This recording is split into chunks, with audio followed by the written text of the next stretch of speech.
Welcome, everyone, to Dig on America. So, Matt, you're up. What do you got for us? All right. Where the fuck do I want to start? All right. Captain America is the thing that they brought up first, right? Yeah. I don't even want to go into a whole lot because literally the biggest thing that I have is I literally have an entire graphic novel that I want to run through as the example I have of politics in comics.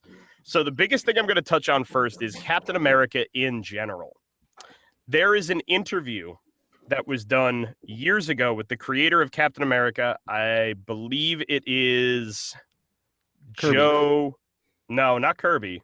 Yeah, Kirby and the other guy. The writer. Yeah. It was Joe and Jack was their names. Yeah, Joe. I can't believe I didn't write it down. I'm on Fuck me, whatever. I'm going on. The biggest Joe thing Simon. Joe Simon, thank you. The problem is I mix him up with Joe Shuster all the time because it was the exact same period. Joe Simon. Me too. Joe Simon had an interview where they were talking about Captain America, and they were talking about the inherent political message of Captain America. And what he had said in the interview was, when Captain America came out, America wasn't yet in World War II. So the American Nazis weren't happy with what we did to their beloved Fuhrer, that being him getting punched out on the cover of the first ever Captain America comic. We had a couple of personal encounters with the Bund, which is an American Nazi Yeah, the group. German-American Bund. That's right. Good history. But that didn't stop us. If anything, it added fuel to the fire, which means the creation of Captain America and what he stood for from day one stood against what many people in America who supported Nazi Germany believed. Because they felt, as being Jewish American creators of comic books, was a character that was meant to stand for the ideals of America, and the ideals of America were not ever the Nazi beliefs of Germany. Well, let the church say they weren't until I came along. I came along, and they sure weren't in 1941. Beyond that, and then I rode down the escalator with Melania, who's very beautiful. Some of the other things that I have written down. Wonder Woman, in general. In 1943, her creator, why do I only have last names again? Marston. Right. We'll just call him Buck. My name is Buck. I drive I'm truck, here to talk about Marston, what I have is I literally am pulling quotes off of Wikipedia. Marston designed Wonder Woman to be an allegory for the ideal love leader, the kind of woman he believed should run society. Frankly, Wonder Woman is psychological propaganda for the new type of woman who I believe should rule the world, Marston wrote. In a 1943 issue of the American Scholar, he said, "Not every girl wants to be a girl so long as our feminine archetype lacks force, strength, and power. Not wanting to be girls, they don't want to be tender, submissive, peace-loving as good women are." Weird. Wow. Women's strong qualities have become dispelled because of their weakness. The obvious remedy is to create a feminine character with all the strength of Superman, plus all the allure of a good and beautiful woman. Oh, it's William Moulton Marston is his name. Not 100% behind the idea of how the proper woman is submissive or anything like that. Right. He was very much into bondage, and that is his own thing to deal with. But to comment on the idea that Wonder Woman was created as being psychological propaganda of building a new type of woman who should rule the world feels like a thing that Republicans would consider political. Oh, yeah. And So now, they might do that given the makeup of the female anchors on Fox News there. Certainly could be. Now, boys, I have to ask you, do any of you remember a little run of comics back in the 1970s called Black Panther versus the Klan? Yeah. Never heard of it. No, I remember that one. Well, let me refresh your memory. Sounds interesting. A run of a 5-issue long story of comics, 17 pages, all in what is sadly called jungle action.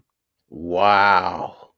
was a story that involved the character of Black Panther taking on the Ku Klux Klan, and was considered at the time one of the most controversial stories Marvel ever told.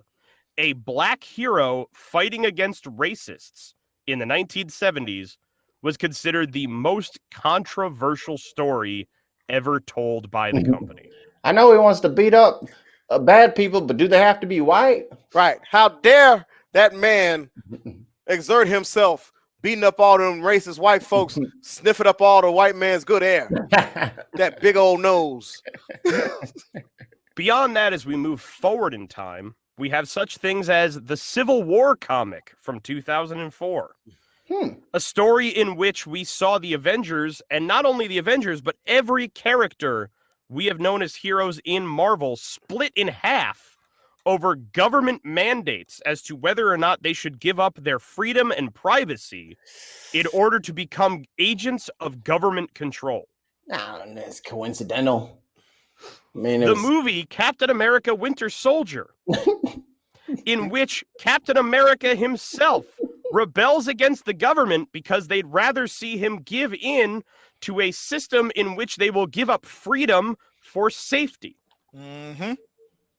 The characters of Miles Morales Spider-Man, not only a half black and half Hispanic character, but one that in 2018 was given his own story that dealt with a consequence of superheroes kidnapping minority characters to brainwash into being supervillains because they wouldn't be missed from their low-income housing areas.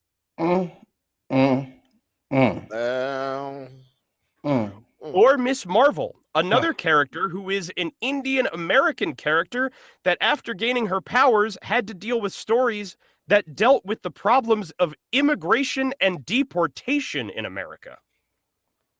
Coincidence? None of this sounds at all political. This is all incidental, dude. Two more things to bring up. Number one, the Black Panther movie.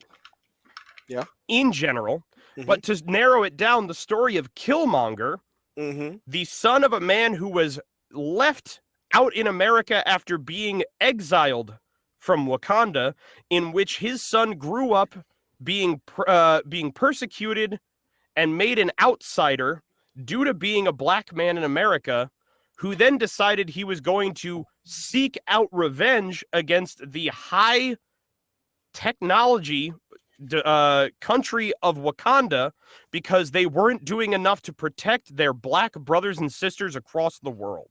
See, that's how you can tell it's fiction. No black persecution in this country. Huh. Clearly. What are you talking about? This is post-racial America. What do you mean?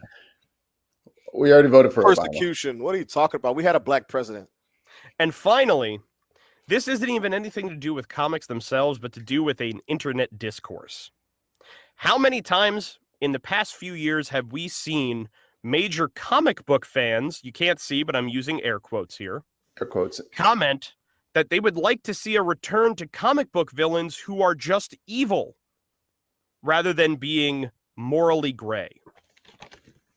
And the problem is because a lot of comic book fans don't like to see villains in their comics that behave and think like they do. Yes, because stepping on some toes. Oh, that tea is too hot. That tea is hot. I'm going to take a quick pause here. Pause. I have the Dean Cain interview. It's this is kind of the gist of it. It's like 8 minutes, but this is trimmed down to 3. So he could talk intelligently about anything for 8 minutes. Oh wait, it wasn't intelligent. Never mind. Go ahead. Here we go. Here's Dean Cain on Fox News. Let's do it. Captain America getting political and anything but patriotic in the latest Marvel comic series released right before Independence Day. Well, the issue claims, quote, the first American dream is the one that isn't real. It's one some people expect to just be handed to them, when the truth is it never really existed in the first place. Other cultures, immigrants, we're at our best when we keep no one out. A good dream is shared radically, shared with everyone. When something isn't shared, it can become the American lie. All right, well, you confused? So what does Superman have to say about that? Dean Cain played that role and took great pride in it. What does Superman have to say about it? What role did he play? More than most, you would think? Brian, I am Out of work. America. I love Captain America. I love the concept of Captain America, but I am so tired of all this wokeness and anti-Americanism. We just celebrated our 245th birthday. In my opinion, America is the greatest country in history. It's not perfect. We are constantly striving for a more perfect union, as we all know, but I believe she's the fair, equitable country ever, with more opportunity than anyone's ever seen. And that's why people are clamoring to get here from all over the globe. I agree with Senator Tom Cotton, who was on a couple days ago, who said that Did he say Tom Cotton? Captain needs to be demoted to lieutenant, because I think that makes good sense. We're here, America has its founding principles, which I firmly believe in. I believe in individual freedom. I believe in equality of opportunity, not outcome, competition, the ability to compete fairly, hard work, which brings you success and brings you material wealth, which in turn gives you self-reliance. That's what everybody wants on the face of this planet. That's what everybody strives for. That's why they're trying to come here. And I find, this wokeness, it's pervasive. It goes through everything. It's in our school system. The cool thing to do today is bash America. The comic books do it. The schools indoctrinate our kids. They do that. Our movies, our television shows is full of it. Celebrities, actors, athletes, the media, they love to bash America. I don't get it. I wonder to myself often, do these people ever travel outside of America?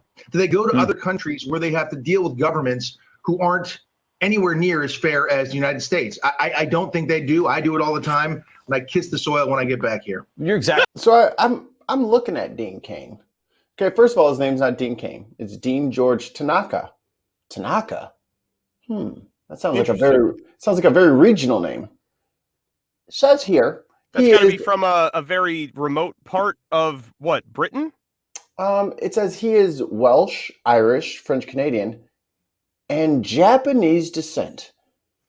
So he can't be racist. It's impossible. So when the internment camps were a thing, America's still great. So according to his own rules, you're still muted, Haas. According to his own rules, it would be a bad thing if he said the internment camps on Japanese people were bad and we should teach the children about them, because that would be woke, according to him. Even though it's literally something that happened, it's just a timeline of events, but it's woke because we talk about it. Mikey, are you proposing that we teach critical race theory to these children? I don't know if you guys caught us last week, but I'm just saying it's almost as if certain parts of history are just forgotten about. And as long as you change your name to Dean Cain and then you get on some CW show, you don't have to worry about it, man. It's before the CW even. That was the UPN 9. Here's an interesting fact for you guys. Speaking of changing names, you triggered my implicit memory. Jack Kirby is Jewish. His birth name was not Jack Kirby. It was like Jacob Kautzberg or Kautzman or something like that. It was a Jewish Mennonite name. Jacob Mennonite. And that's a Kirby reference. He changed his name when he started writing Captain America. He always used pen names. He never used his real name. But Smart man. Reason why was because of all of the anti-Jewish sentiment that was going around the country in the 30s in the United States. The exact reason why Stan Lee became Stan Lee. Yep. Right. Was he Leibowitz? So how isn't that in itself political? Right. The thing that I love most is that Dean Cain starts his argument with the comment of, I love Captain America and the concept of Captain America. Motherfucker, what do you think the concept of Captain America is? No, he doesn't know. He doesn't know. To the right wing, the concept of Captain America is strong and defends America no matter what. This is a thing that I remember when I lived That's out it. in Homeland. When I lived out in bumfuck Pennsylvania years ago, when the fucking Captain America movies were coming out, and I'm pretty sure Civil War was the one that came out at this point. The local newspaper put out a fucking article talking about how the movie had decimated like the legacy of Captain America by making him an outlaw and a terrorist in the name against the American government. And I can't tell you how fucking mad I got about that. Because immediately my thought was, oh, so because the name America is in his title, you immediately assume that means that he stands for whatever you think America is. I'm glad you get it now. And, now admit, you know. I'll admit, get out of I'm here. white, and I'm slow to the uptake. Well, we'll finish this crazy talk out for another 50 seconds. Here we go. Man, when he disavowed his American citizenship and said he was now his allegiance was to the UN. I mean, this is everywhere. And if Captain America can't love America, then who can? And what can be done about it? Because the countercultural view now is to be patriotic. Everyone in your line of work, it's a boring take to hate the country because that's what they're all doing. Well, exactly. That's the whole point. Today, the cool, the fashionable thing to do is to bash America and to hate America. And I am on the exact opposite side of the fence. I love this country. I'm a full, complete optimist as well. I believe the pendulum will swing back to openly appreciating America. There you go. Isn't it interesting that to quote unquote love America, you have to be blindly allegiant to America and totally turn a blind eye to all of her flaws. If you criticize America and you demand America be better, or you say, hey, America, you know, all those promises you made about freedom, liberty, and pursuit of happiness for all, looking at it in process, it's not really happening like that. You should do better to live up to those promises and those aspirations that you put out there. Now to say that means you hate America. You're anti-American. But at the same time, with the other side of their mouth, they criticize America all the time for drifting away from biblical principles. Right. When this country was founded for freedom from religion. And so they say this is, remember, they say this all the time. This is a Judeo-Christian nation. We were founded on Judeo-Christian principles. Well, we've gotten away from them and our country is fucked. We have freedom of religion and separation of church and state, but we're also a Christian nation. Yeah. And Tim Bristol brings up a very good point. He says the right wants U.S. agent, not Captain America.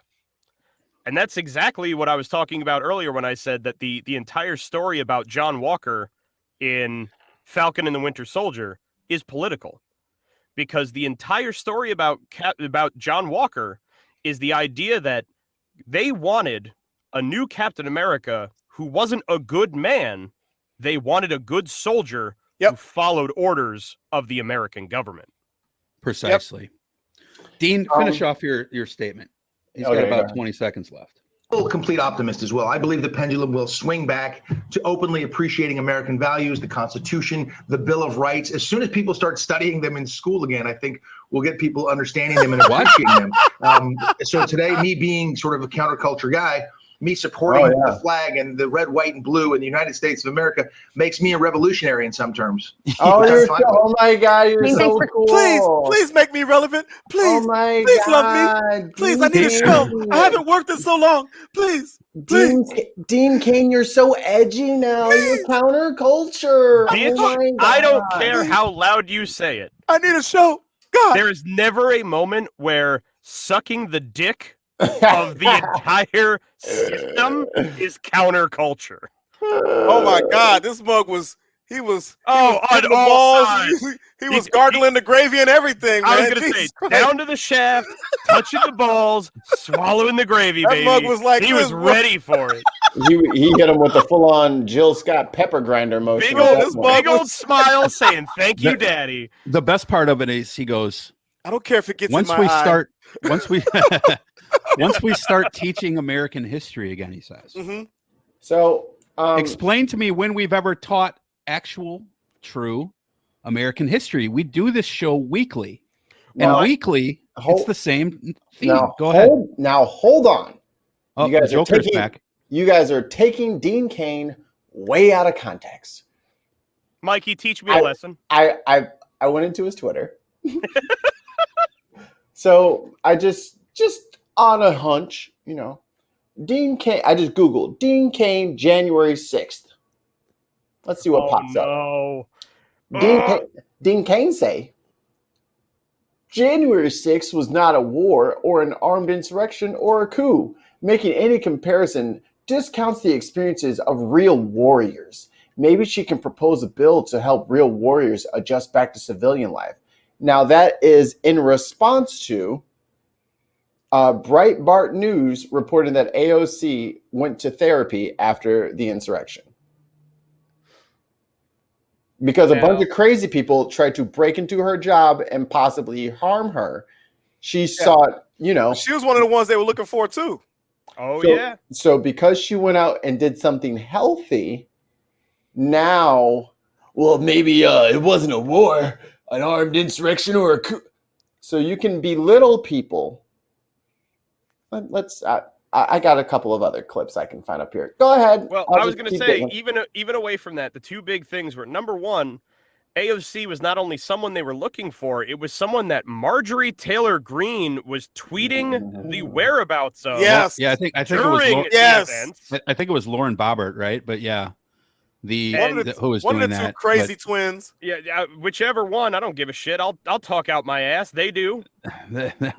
Number two, was this is just on the slighter side of sane from Kevin Sorbo, who was putting out tweets about how January 6th was an entire insurrection caused by Antifa.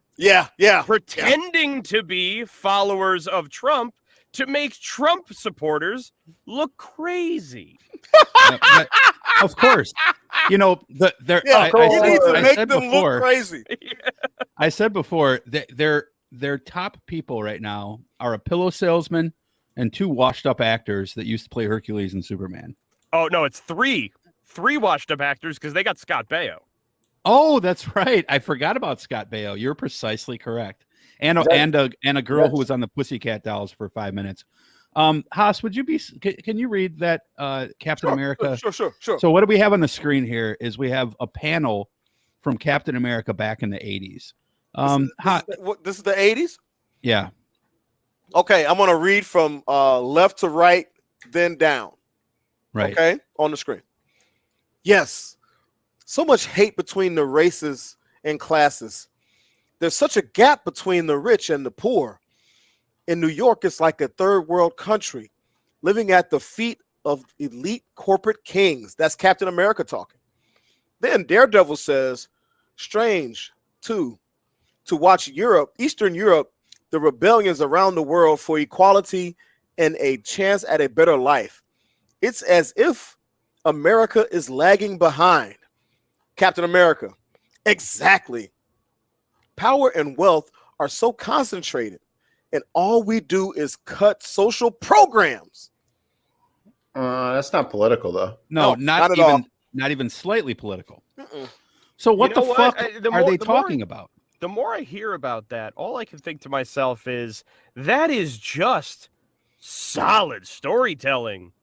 It's character work right there. Yeah. So when Marvel came out with Black Panther, right? DC was like, fuck, we got to get a black superhero, right? This is political, but it's also just kind of dumb. Their first attempt, their storyboarded attempt, before they went with Black Lightning, because it has to say black. Gotta say black, so, Yeah. Nobody knows if he's black or white. It's a black character. Yeah, Black Samson. So they went. I don't know what the name of the scare. Hey guys, all of his tweets have been wiped before January 28th. Oh, go figure. Oh shit! If only there was this thing called the Wayback Machine. Fuck you, Dean Cain. I'm on your ass. So you mean Google? They came out with a So they came out with an idea for a comic book character, and their idea was, this is how creative they were. Oh, no, it's gonna be. Their idea was to come out with a white supremacist Nazi who has some sort of accident experiment happen to him and morphs into a superhero with super strength and super speed when he kind of like the Hulk when he hulks up, right? But he turns into the superhero. But the superhero, I think his name was John Henry. He was a black guy. So you had a white. Oh, so they used the legend of John Henry. I think it was John Henry. A white supremacist Nazi turns into a black guy when he has his superpowers. Now, clearly, he that can was still a bad whoop black idea. people's ass all over the place. he completely changed. Obviously, they scrapped that idea. But then DC that has got to be else. The dumbest, and we're all dumber for having listened to it. But DC did another thing that I thought was actually kind of cool. The original writing, and this is what I was talking about. Matt probably knows this before. The original writing of the Aquaman villain Black Mantis, I think his name is. Oh, Black yeah. Manta. Manta. Was Black Manta, right? Black Manta was originally written as a black American who was frustrated with the American system.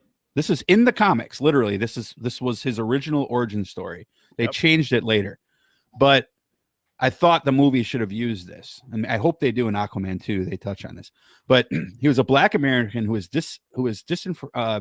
obviously disenfranchised, but also disgruntled at the American system, and his solution to that was to conquer Atlantis. So he used his brains and technology and stole weaponry to build a suit and build an army that would be able to conquer Atlantis so that it could become a safe haven for black Americans. That doesn't sound even slightly political to me, does it? There's no social issues involved there whatsoever. I would like. And this was in the 60s. I would like everyone to take a moment to absorb the concept of DC Comics essentially saying America is so hostile for black Americans that the only way they can ever find peace is they have to conquer and take over a mythological land under the ocean to feel like they have any sort of agency in their lives. Yeah. Interesting. That's what you got to do. Now, I'll agree, it's not as bad as a Nazi who turns into fucking John Henry and beats up black guys. Right. And the legend of John Henry is a powerful black man. Yes, a black John man Henry who is was not a only- man. He was not a only a superhuman, man. a man who overcame industrialism. Yes. Yes. So let me And ask you hey, guys fuck that. Let's make the white supremacist. No. You know what? That legend's bullshit. Now It's he's bullshit. a white guy Yeah, he was who white. hates black men. Yeah. And becomes a black man. Like, He used that sledgehammer to fucking kill black people. Jesus And they thought it was a fucking black dude. Christ. It was black. This is the first instance of black on black crime right there. It was documented right there. So let me ask you guys a question. Is it about Dean? Is it about Dean Cain's Twitter? No, Dean Cain's because done. Is it because about Dean Cain's Oh, actual we'll career? let found Mikey. it. Mikey can get back to him in a minute. Question for everybody, one at a time, one word answer. Mikey, Penis. Penis is the answer. Correct. Haas, no. Is religion political? Yes or no? Yes. Yes. Haas, yes. Mm-hmm. Matt, Or you Yes. talk about organized religion, right? And here's Organized here's religion, the thing, right. Jason. Yes. Right. 100%. Yeah. Jason, this ties 100% into the story that I have outlined in a graphic novel that I want Okay. to talk about tonight. okay. So Very good. let's- Very good. Let's Oh, do some let- more before we jump let- into that bit. Let me Let's do finish. some more- Let let's me do some more rails. Let me finish this thought out. Real quick. Everyone get fucked up before This might I even- ruin you. I would have ate my edible if I knew. This might even tie into what you're about to say. And there's no verifiable evidence to claim their claims are true, or to prove their claims are true. But do you know what is the supposed number one most distributed, not necessarily sold, most distributed comic in the history of America? Penthouse Forum. No. Close. They're second. Is it one of the chick tracks? Yes. That's exactly right. Matt, tell us what chick tracks are. Oh, So It wasn't one of them. It is them. It's all of them in general. Okay. Right. So I have a vague understanding of this. Chick tracks are essentially small comics created by a man. I believe his name was, I don't remember his first name. I'm going to go ahead and say Charles Chick, who was an evangelical who created small comic books that they would spread out amongst the youth of evangelical churches to turn them against what they believed were sinful acts in their lives. Now, these were Halloween. Yeah, these were highly Now circulated. manipulation. These were highly circulated in the 70s and 80s. They spoke out against things like Halloween, sex, Dungeons and Dragons. Oh, I yeah. love me some D&D. Roll a D20, everybody. Mikey, you. What and I about are gonna be best masturbation? fucking friends, man. They What about the literally Natty had 16? they literally had a whole chick track about like a kid who played Dungeons and Dragons. The premise was kid plays Dungeons and Dragons, Kills ends his up parents. being converted to Jay- Satanism and commits Jay- genocide. Jay, please let me tell the story about Darkest Dungeon. Please Wait. The guy's name? Jack T. Jack E. Chick. Darkest Dungeon was a Chick-fil-A? chick tract. It was a Chick-fil-A tract that was literally a story about like this got turned into a movie, like an independent movie in I think the late 90s, early 2000s. I believe it was made into a movie as a parody, but they followed the story verbatim. Starring about- Kirk Cameron. Now, close, very close. About two girls who go to college, and while at college, they fall into the allure of the quote unquote RPGers at college, who bring them into the world of Dungeons and Dragons, in which they give up Jesus and their studies to be a part of playing RPGs until one of them commits suicide, having lost their character in Dungeons and Dragons. I've been there, dude. And the other one has to essentially repent and return to Jesus. Otherwise, it would lead to them rising the devil out of hell to take over the world. Emo tap. Kalima! Perfect. Time out. Before you say that, I was traumatized, and I could only watch that movie again maybe like 5 years ago because my older sister used to Kalima and like put her hand out. And I'm little, and I am very literal, and I did not know that she was gonna rip my beating heart out of my chest with the Kalima. That's hilarious. I will say it was Fuck only yeah. within the past 5 years that I rewatched Temple of Doom and realized that movie fucking sucks. Not great. Not good. Yeah, I never liked Temple of Doom, so I'm glad you said that. But these chick tracks, like they come out against, being gay, against they even have some that are anti-socialism. Oh yeah. Right? Oh, socialism. And Close to Satanism. yeah, and also for those conservatives out there, almost across the board, comics have defended capitalism. There's very, very few instances. We just looked at one with Captain America, but there's very, very few instances where they're not defending democracy, the American way, capitalism, and trying to defeat communism, Of course. and socialism, right? So they've been political for you on your side. A bunch of white guys running around defending the American way for ages and Stanley said this way himself. He said, I always put politics into my comics, but they were a backdrop. And then people get all pissed off and they say, oh, well, Avengers Endgame had that scene, and it was a poorly done scene where they grouped the women together. But they did it way better in the first one when what's her face from Walking Dead, Michonne, she says, well, how has she been up there all this time? And then they've got that little scene where Scarlet Witch and Michonne and Scarlett Johansson are all fighting the Guevara, right? Widow, get it Yeah. right.